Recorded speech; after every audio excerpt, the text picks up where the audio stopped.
পাঠাইছিলেন, ও জিবরাইল আমার বন্ধুর কানে খবর দাও, আমার বন্ধু এই দেশের মাটিতে থাকতে পারবে না, আমার বন্ধু এই রক্ত মাখা জমিনের মধ্যে রাখবো না, আমার বন্ধুর দেহ আমার আরশের ডাইন পাশে দাফন করব। জিবরাইল খবর নিয়ে ডাকতেছেন, হুজুর আল্লাহর সালাম গ্রহণ করুন। আমি জিবরাইলের সালাম গ্রহণ করুন। আল্লাহর নবী গো, আপনার দেহ মুবারক আল্লাহর আরশের ডাইন পাশে দাফন হবে, আপনি খুশির সহিত কবুল করুন। আমার নবী কোনো কথা কয় না, দুইটা চোখের পানি ঝরঝর করে ছাড়তেছে। জিবরাইল বলেন, ইয়া রাসূলুল্লাহ, এত সুন্দর প্রস্তাব নিয়ে আসলাম, কোনো কথা কন না, খালি কাঁদেন কেন জানতে চাই।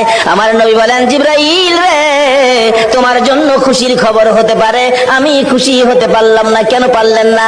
রে জিবরাইল, আমার দাফন আল্লাহর আরশের ডান পাশে হবে, আমি জানতে চাই আমার গুনাহগার উম্মতের দাফন কই হবে?